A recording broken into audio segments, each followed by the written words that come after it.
Hello friends, welcome back to my channel stitch with Sonam. आज मैं आपको इस वीडियो में प्रिंसेस कट ब्लाउज़ बनाना सिखाऊंगी जो कि बैक ओपन है। तो सबसे पहले इस तरीके से बंद वाली साइड में आप हाफ इंच की मार्जिन ले लें लेंथ वाइज, क्योंकि मुझे ये 14 लेनी है। तो ये बैक ओपन रख रही हूँ तो मैं हाफ इंच का मार्जिन ले रही हूँ जिसमें मैं इसमें हुक अटैच करूँगी। तो देखिए उसके बाद शोल्डर के लिए मैं 5.5 इंच पे ली हूँ और इसी तरह से सेम आर्म होल पर भी 5.5 पे लूँगी और यहाँ से मैं एक स्ट्रेट लाइन ड्रॉ कर लूँगी। तो सबसे पहले आप इस तरीके से उसी पे आप चेस्ट का अपना मेज़रमेंट ले लें। तो आपका जितना चेस्ट मेज़रमेंट है अभी आप ले लें, उसके बाद इसका मैं मार्जिन आपको करके दिखाऊंगी किस तरीके से मार्क करते हैं। तो देखिए मैं ये इक्वल ले रही हूँ, उसके बाद मैं स्ट्रेट लाइन ड्रॉ कर लूँगी। यहाँ पे करने के बाद मैं हाफ इंच यहाँ पे मैं और एक मार्किंग करूँगी। इसके बाद मैं यहाँ से मिला लूँगी शोल्डर से। इसके बाद आप जो बाहर की मार्जिन की है आप उसी पे इस तरीके से आप गुलाई दे दें, या तो स्केल भी यूज़ कर सकते हैं और हाथ से भी आप कर सकते हैं ये मार्किंग। तो इस तरह से मार्किंग हो गई है। अब मैं यहाँ पे देखिए ये अंदर वाली मार्किंग हो गई, ये बाहर की जो कि 2 इंच का मैं लूजिंग दी हूँ। अब मैं यहाँ वेस्ट पार्ट में यहाँ जितना मेरा है जैसे 7.5 है उसमें 1 इंच का मैं यहाँ पे मार्किंग के लिए रखूँगी जिसमें टक्स जाएगी और यहाँ पे लूजिंग दूँगी। तो इस तरीके से आपको मार्किंग लेनी है, वरना फिर अगर आप टक्स की अगर सिलाई का आप नहीं लेते हैं मार्जिन तो फिर प्रॉब्लम हो जाएगी। तो इस तरीके से आपको लेनी है फ्रेंड्स, क्योंकि बैक में भी आपको टक्स देनी है। इसके बाद मैं स्केल की हेल्प से इसे मिला लूँगी। तो देखिए इस तरीके से मिला लेनी है। उसके बाद मैं गले की मार्किंग करूँगी। तो गले की मार्किंग के लिए मैं 2.5 इंच पे मार्क कर रही हूँ और लेंथ 10.5 इंच रख रही हूँ। तो इस तरीके से आपको लेनी है और यहाँ पे 3.5 इंच पे मार्क कर रही हूँ। तो यहाँ पे मैं यहाँ पे शेप दे दूँगी। इसके बाद मैं इधर भी 3.5 इंच पे मार्क करके मैं यहाँ पे 3 इंच पे ऊपर मार्क कर रही हूँ और यहाँ पे एक स्ट्रेट लाइन ड्रॉ कर लूँगी। तो देखिए अब मैं लेंथ पूरा टोटल मेज़र कर ले रही हूँ। उसके बाद मैं यहाँ से 10.5 पे जो मैं मार्क की वहाँ भी मार्क कर लूँगी और ये जो टेक इन की है वहाँ भी मैं यहाँ से एक स्ट्रेट लाइन ड्रॉ कर लूँगी। ड्रॉ करने के बाद देखिए हाफ इंच दोनों साइड में सिलाई के लिए ले ली हूँ और ये मेरी जो गले की मार्किंग है अभी से भी मैं शेप दे दूँगी। तो सबसे पहले इस तरीके से मैं मिला लूँगी। मिलाने के बाद आप चाहे तो बॉक्स बना लें या फिर आप स्केल से भी आप कर सकते हैं। तो देखिए मैं इस फिनिशिंग करने के लिए मैं पहले बॉक्स बना रही हूँ, उसके बाद मैं इस तरीके से स्केल रख के इसमें गुलाई दे दूँगी। अगर आपको कोई और भी डिज़ाइन देनी है तो वो भी दे सकते हैं।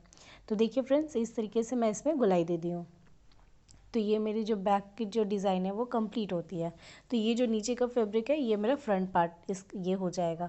तो मैं ये 2 फोल्ड में ही रखी थी। तो यहाँ पे आप हाफ इंच करके कट कर ले ताकि इसमें जो आपका सिलाई वगैरह है वो इसमें एडजस्ट हो जाए। तो देखिए तो फ्रंट का लेंथ मैं टोटल 15 रखी हूँ, रेडी 13.5 पे हो जाएगी। तो देखिए इस तरीके से मैं शोल्डर और आर्म होल की सेम मार्किंग कर लूँगी 5.5 इंच पे इस तरीके से, और मैं स्ट्रेट लाइन ड्रॉ कर लूँगी और यहाँ पे मैं चेस्ट का मेज़रमेंट लूँगी। तो ये मेज़रमेंट में बस एक डिफरेंस आएगी कि मैं यहाँ पे 1 इंच एक्स्ट्रा रखूँगी, उसके बाद मैं यहाँ पे मार्जिन लूँगी। तो इस चीज़ का आप ख्याल रखें, ये प्रिंसेस कट ब्लाउज़ है तो यहाँ पे जब आर्म होल का आप कटिंग करें तो वहाँ पे ऊपर में 1 इंच के लिए एक्स्ट्रा लें।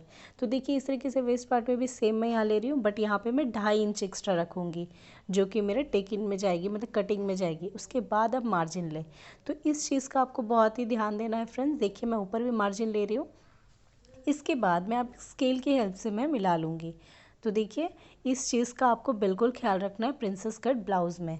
तो अब एक रफली आप यहाँ पे मार्किंग कर ले गुलाई का, क्योंकि इसके बाद जब मैं कटिंग करूँगी तो लास्ट में फिर से एक बार आपको हल्का फुल्का शेप देनी होगी, क्योंकि ये थोड़ा सा सिलाई के बाद कपड़ा ऊपर नीचे हो जाती है। तो देखिए मैं रफली इस तरीके से सिलाई कर दी हूँ। अब मैं सेम गले के लिए भी 2.5 ली हूँ और मैं 6.5 पे मार्क कर रही हूँ। आप चाहे तो और छोटी भी ले सकते हैं। तो इस तरीके से मैं सिंपल से एक डिज़ाइन यहाँ पे दे दूँगी। तो आपको जो भी डिज़ाइन देनी है आप अपने हिसाब से यहाँ पे गोल रख सकते हैं, वी शेप दे सकते हैं या स्वीट हार्ट या जो भी है 5 शेप दे सकते हैं। आपको जो भी गले की मार्किंग अच्छी लगे आप ये फ्रंट में इस तरीके से दे दें। मैं देखिए ये इस तरीके से मैं दे रही हूँ। और ये कंप्लीट हो जाने के बाद फ्रेंड्स आप नीचे आप यहाँ पे 3.5 इंच में यहाँ पे मार्क करें।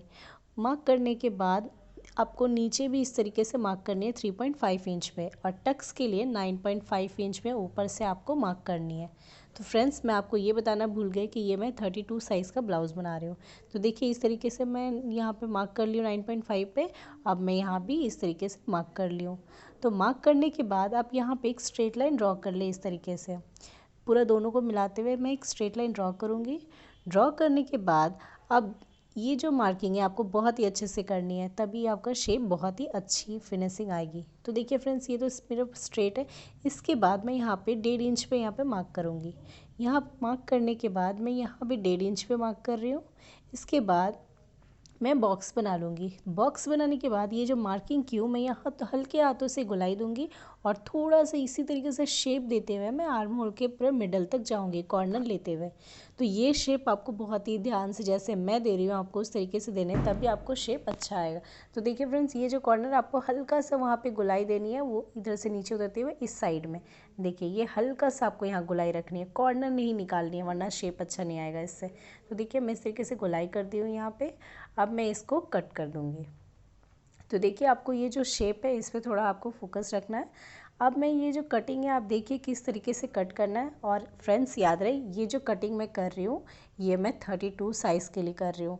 तो सेम साइज़ अगर आप 34 के लिए बना रहे हो जो भी, बस आपको उसमें मेज़रमेंट आपको मार्जिन एक्स्ट्रा लेना है और चेस्ट को डिवाइड करके लेना है, और कुछ भी नहीं है, सब सेम पार्ट रहेगी। और ये मैं पैडेड ब्लाउज़ बना रही हूँ। तो फ्रेंड्स मैं आगे आपको पूरा कंप्लीट करके दिखाती हूँ। तो देखिए इस तरीके से मैं कटिंग कर ली हूँ। तो गले की भी मैं कटिंग कर लूँगी, क्योंकि मैं ऑलरेडी यहाँ पे मैं फ्रंट के लिए टोटल मेरे पास 3 फैब्रिक होगी। एक मेरी मेन फैब्रिक होगी और 2 लाइनिंग की फैब्रिक होगी। तो इस चीज़ का ख्याल रखें कि फ्रंट के लिए आपको यहाँ पे 3 पार्ट लगती है, एक मेन और 2 लाइनिंग की फैब्रिक, और बैक पार्ट के लिए 2, एक मेन फैब्रिक और एक लाइनिंग की फैब्रिक। तो इस चीज़ का आपको अच्छे से ख्याल रखना है। तो देखिए ये जो स्ट्रेट लाइन थी ये आपको कट कर लेनी है इस तरीके से। तो एकदम मार्किंग पे ही आपको कट करनी है। इसके बाद मैं ये पार्ट भी कट कर दूँगी। तो देखिए इस तरीके से मैं फ्रंट पार्ट की कटिंग हो चुकी है। इसके बाद ये रही बैक पार्ट। तो बैक पार्ट का मैं जो लाइनिंग की फैब्रिक थी और मेन फैब्रिक दोनों को मैं ले ली हूँ, अब इससे कट कर दी हूँ। उसके बाद मैं सिंपली इसे दोनों तरफ से सिलाई लगा के इसे पलट दूँगी, जिससे मेरे गले के जो फिनिशिंग होती है बहुत ही अच्छी आएगी और कुछ भी करने की ज़रूरत नहीं है। पलटने के बाद मैं ऊपर और एक सिलाई लगा दूँगी। तो ये मेरा कंप्लीट हो चुका है। अब इसमें मैं सिर्फ हुक कच का जो जगह है नीचे, वहाँ पे मैं कपड़ा अटैच करूँगी। तो अब मैं ये फ्रंट पार्ट दिखा रही हूँ फ्रेंड्स। फ्रंट पार्ट के लिए मैं 2 फैब्रिक कट की हूँ, तीनों का मैं 2-2 एक कट की हूँ लाइनिंग की फैब्रिक। तो देखिए इस तरीके से मैं एक पे पहले इस तरीके से रख के सिलाई लगा दूँगी चारों तरफ से। देखिए ये रही मेन फैब्रिक और ये रही मेरी लाइनिंग की। तो इसके ऊपर मैं रख के इस पर सिलाई लगा दूँगी नॉर्मली। तो पहले इस तरीके से आप इस पर बॉल पिन से अटैच करके आप सिलाई लगा सकते हैं, या नॉर्मली आप ऐसे भी सिलाई लगा सकते हैं। तो सिलाई लगाने के बाद देखिए मैं सिलाई लगा चुकी हूँ। अब देखिए किस तरीके से ये अटैच होगी। तो इसको इस तरीके से आपको यहाँ पे अटैच करनी है, नीचे से आपको सिलाई लगानी है दोनों तरफ से। याद रहे अगर ऊपर से लगाएंगे तो ये ख़राब हो जाएगी, आपको सिलाई नीचे से लगानी है। तो देखिए मैं कंप्लीट कर चुकी हूँ, बहुत ही अच्छे तरीके से हो गई है। अब ये जो है एक और जो लाइनिंग की फैब्रिक थी उसे भी मैं सेम इसी तरीके से सिलाई लगा लूँगी। तो देखिए ये 2 फैब्रिक मेरा हो चुकी है। अब ये जो लाइनिंग की फैब्रिक है इसे भी मैं इस तरीके से रखूँगी और यहाँ पैड के लिए मार्किंग कर लूँगी। तो मैं 9.5 इंच पे मैं यहाँ पे कॉर्नर बना के पैड अटैच कर रही हूँ। तो इस तरीके से आपको 2 कॉर्नर बना लेनी है और पैड को मोड़ कर इसकी भी आपको एक कॉर्नर ये बना लेनी है। तो देखिए इस तरीके से मैं डॉट यहाँ पे मार्क कर ले रही हूँ, ताकि मैं जब इसमें स्टिच करूँ तो बिल्कुल एकदम मिडल में जाए। तो देखिए आपको इस तरीके से यहाँ पे स्ट्रेट सिलाई लगा लेनी है हाफ। तो देखिए मैं सिलाई लगा चुकी हूँ इस तरीके से। आप इसे पलट दें इसके बाद, तो बहुत ही फिनिशिंग हो जाएगी। और दोनों एक तरफ से राइट साइड फेस करते हुए फैब्रिक को रखें। तो देखिए इसकी राइट साइड जो है वो और इसका दोनों सेम रखें।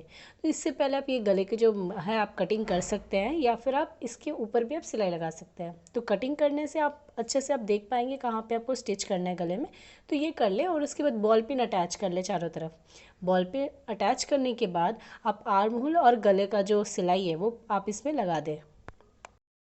तो इसमें मैं सिर्फ गले में भी सिलाई लगा सकती हूँ और आर्म होल प्लस गले दोनों में सिलाई लगा सकती हूँ। तो देखिए इस तरीके से आप सिलाई लगाकर इसे पलट दें तो ये बिल्कुल फिनिशिंग हो जाएगी। तो फिनिशिंग होने के बाद मैं आपको दिखा रही हूँ इसका लुक कैसा है पूरा ओवरऑल। तो इस तरीके से आपको बॉल पिन लगा के आपको इसे अटैच करनी है। तो देखिए फ्रेंड्स ये मेरा पूरा ओवरऑल लुक है फ्रंट पार्ट की। और अब मैं क्या कर रही हूँ, बीच से इसमें पिन अटैच कर रही हूँ बॉल पिन, ताकि ये जो मेरा फ्रंट का जो फैब्रिक है वो इधर उधर कपड़ा इसका नहीं हो। क्योंकि मैं ऑलरेडी स्लीव की भी नॉर्मल कटिंग कर चुकी हूँ और बैक पार्ट भी मेरा रेडी है, बस उसमें मैं लाइनिंग के फैब्रिक को उसमें मैं करके उससे हुक कच के लिए मैं रेडी कर ली हूँ। तो इसमें नॉर्मली मैं उसको रखूँगी और इसमें फिटिंग की सिलाई लगा दूँगी और नीचे मैं मोड़ दूँगी पूरा इक्वल। तो बहुत ही सिंपल ये ब्लाउज़ फ्रेंड्स, आपको सिर्फ ये फ्रंट पार्ट पे आपको बिल्कुल ध्यान रखनी है, क्योंकि स्लीव आपको नॉर्मली अटैच करनी आती है।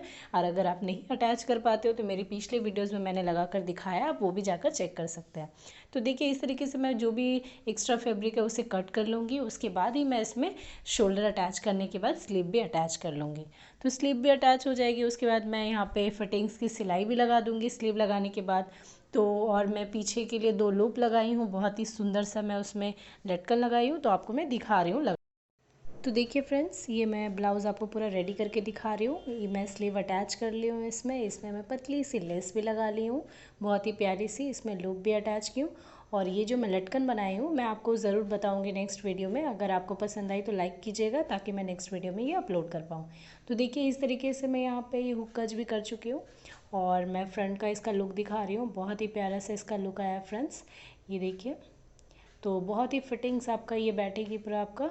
तो आपको इस तरीके से आपको बनानी है। तो अगर आपको ये ब्लाउज़ का डिज़ाइन पसंद आई है तो प्लीज़ मेरे चैनल को सब्सक्राइब करना ना भूलें, लाइक शेयर ज़रूर करें और कमेंट करके ज़रूर बताएं। और कोई भी डाउट हो तो प्लीज़ मुझसे ज़रूर पूछें, तो मैं आपको कमेंट में ही आंसर करने की कोशिश करूँगी। तो देखिए बहुत ही प्यारा डिज़ाइन है। और लटकन, अगर आपको, मैं सिर्फ दोबारा बोल रही हूँ, अगर आपको लटकन अच्छी लगी है फ्रेंड्स तो प्लीज़ मेरी वीडियो को लाइक करके अपना प्यार दें, ताकि मैं इसका वीडियो अपलोड कर पाऊँ। तो फ्रेंड्स ये ब्लाउज़ मैं एक साड़ी के ऊपर भी पहनी हूँ, जो कि मैं उसका लुक दिखा देती हूँ। बहुत ही प्यारी आई है फ्रेंड्स। तो प्लीज़ मेरे वीडियो को लाइक शेयर कमेंट ज़रूर करें, और थैंक्स फॉर वॉचिंग फ्रेंड्स।